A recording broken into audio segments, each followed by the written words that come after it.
Hey everyone, my name is Charlie and today I'm going to be doing the TBR tag.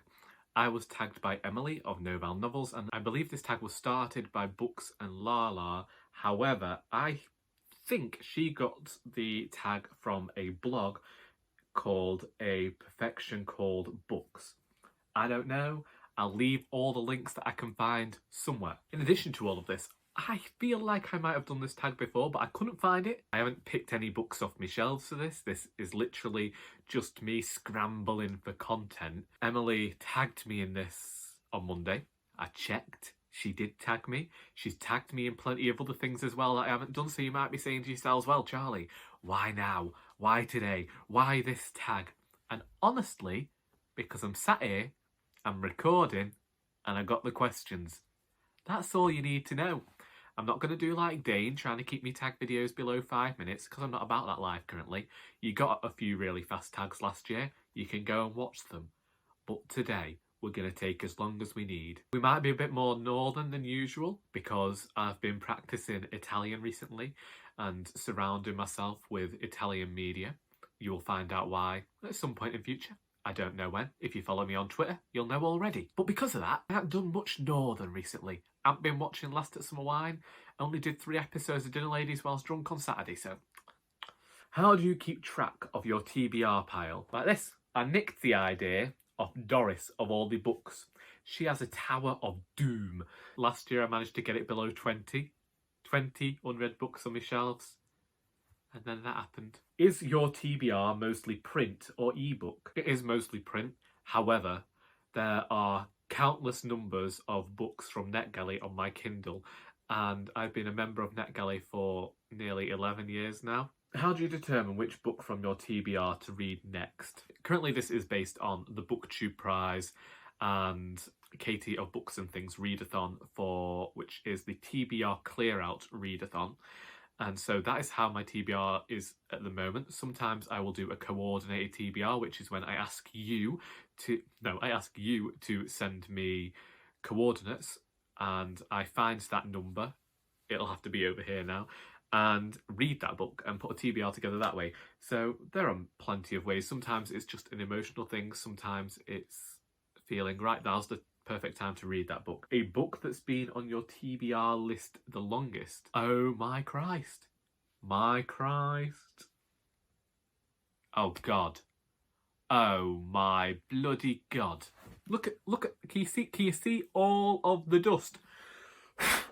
Oh, just blew all that straight in me coffee. Ugh.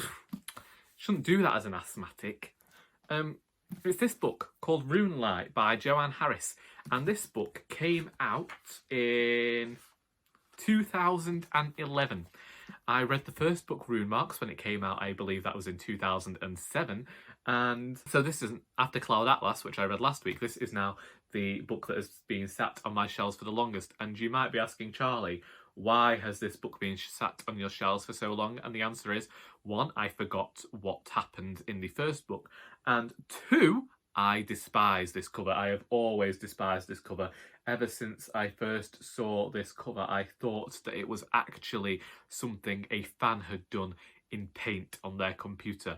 This was before all your great graphic designers were out there. This was before amazing covers. This was a series that the publisher clearly didn't care about enough. And now you can find this book. Ever since the Gospel of Loki came out and the Testament of Loki, they've re-released these books with the new fantastic covers. And I wish I'd bought them in hardcover because I prefer hardcovers, but I do believe I will one day go out and purchase the new editions because I care too much, actually. People had a problem with the Gospel of Loki because they said Joanne Harris was jumping on the Marvel trend, and people only read the Loki books because they believed they were getting Loki out of Marvel and not from Norse mythology, and that effed me off. They then tried to say Joanne Harris copied Neil Gaiman because the books, because of Gospel of Loki and he has Norse mythology, and for crying out loud, I believe these two writers are mates. And next point, Rune Marks and Runelight have been out for ages. They weren't my introduction to Norse mythology, don't worry, but they talk about Norse mythology in a grand way. Joanne Harris knows her stuff. She knows a lot about history and folklore and all that stuff. Her writing is riddled with it.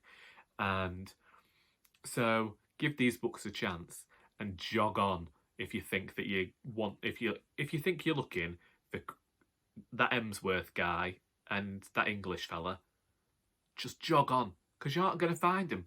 That's not what Norse mythology was about. Do you honestly think that the Norse gods were going round wearing business suits, looking all casual? No. Ugh. And don't get me started on Thor Ragnarok. A book you recently added to your TBR. Matthew Shiropper has been mentioning this book for ages, this writer for ages, and every time he mentions this writer, I talk about how I will read that book, and rightly so. He said this week how a lot of us, this was over on Twitter, he said how a lot of people have told him they're going to read this book and they haven't done it. And I was looking to buy all of the books by this writer and I couldn't do so, but I managed to get one, and that is The Girl Who Wrote Loneliness by Kyung-Sook Shin. And so I have purchased that and I'm hoping to read it in May. A book in your TBR strictly because of its beautiful cover. I'm making this up. Whilst I get annoyed at Runelight for having that horrible cover, and I always have done, I still bought it. I'll buy a book if I want it, even if it's got a terrible cover. I bought this book because I wanted to read it, and it just happens to have a beautiful cover. So we have The Mercies by Kiran, Millwood, Hargrave. I purchased this book because of the mention of Christmas and witches and history, and that had me sold on the book, if I'm being honest. A book on your TBR that you never plan on reading. I had to check that I still have it, and then I recognised something. I have lied to you in this video, and I have lied to you my entire career on BookTube. Oh, goodness gracious. Waterstones used to release a catalogue of books, and so I would go through it every Christmas, write down a list of books, give that to my parents, and they would go out of their way to try and get as many as they could afford. This one year, they happened to get every single book on that list. And then, so I asked for maroon marks, and my parents got me the lollipop shoes. Now, my dad doesn't read. He has no interest in it at all. But he saw the title of this book, and as he knows I am into fantasy novels, and always have been, he bought me The Ghost by Robert Harris. I think I was 15 at the time, and this was a political thriller. I had no interest in it then. People who read political thrillers have no interest in it. They talk about how basically it's just Robert Harris talking about how Tony Blair was a great man and they're mates with each other. I unhaul books regularly, but I will never unhaul The Ghost by Robert Harris because of the sentimental value of that book. An unpublished book on your TBR that you're excited for. For me, this is The Burning God by RF Kuang, the final book in a trilogy that started with the Poppy War. I think that these books are marvellous. I am astounded by the writer's ability and everything that she is doing outside of her writing. I just really look forward to seeing how this series ends, because ever since I read Robin Hobb, I have been a huge critic of fantasy literature and hold that as like the pinnacle and the bar that all these books have to meet. RF Kuang doesn't quite reach that bar, but she knows how to torture characters. She takes the characters on journeys, and sometimes as a reader, I haven't been sure what the writer's doing and think. Like with the Dragon Republic, I thought that the writer had lost some of the verve and electricity and she'd misunderstood her own character, and then when it came back to the end and I thought about the Poppy War and I thought about the journeys the characters have been on, I realised this writer knows what she's doing. She's got a plan, and I'm happy to follow along and see where everything goes. So that one. Also, if anyone could figure out how you get arcs of books nowadays, such as just that Burning God, just get in touch. A book on your TBR that basically everyone's read but you. We know I don't go in for popular fiction much anymore, but at this point in time, I'm going to say Boy Swallows Universe by Trent Dalton, because everyone's been telling me to read that book for I don't know how long now, and I still haven't done it. And yeah, I won't deny that sometimes it does make me feel a bit like I'm not a proper reader, but I told everyone I was going to read it, and again I done it.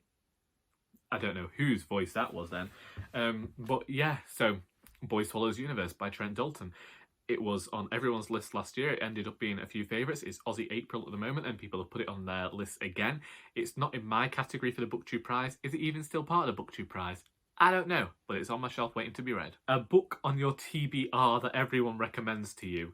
One book that has been on and off my shelves for years is The God of Small Things by Arundhati Roy. A book on your TBR that you're dying to read. Listen, I'm not dying to read anything. I will get to these books one day. How many books are on your TBR shelf? In a surprising turn of events, there are about 80 books on my physical TBR at the moment, and then countless books on my Kindle. How the heck did that happen? I did not see that happening. I didn't think it had got so bad. I'm like a hoarder. How did this happen? Seriously. I always commended myself on my small TBR. It's a good job that I can't leave this house, isn't it? Isn't it? But then I'm still buying books. I'm still having books sent here. I have my BookTube prize books to me. I've just said about I'm getting that book sent to me that Matthew Sharappa recommended. Oh, goodness gracious me. Adios mio. Oh, no. Okay, so there are some people who've commented on videos that I haven't responded to yet, and I do plan on responding to them eventually. So, we're going to tag Olivia's Catastrophe. We're going to tag Berna's Bookish Adventures. We are going to tag Dane of Dane Reads, if only because we always tag him. We're going to tag Emma of Emma Rosen Books. And I'm looking for a fifth person to tag here. 3 other possibilities. We have Rainy Day Reads, we have Tia and all the books, and we have Sarah over at Arc for Arts. If you want to do this tag, do the tag. And if you don't want to do this tag, don't do the tag. If you want to talk about any of the books I've talked about, please feel free to do so in the comments below. I hope you've enjoyed this video, and until next time, that is all.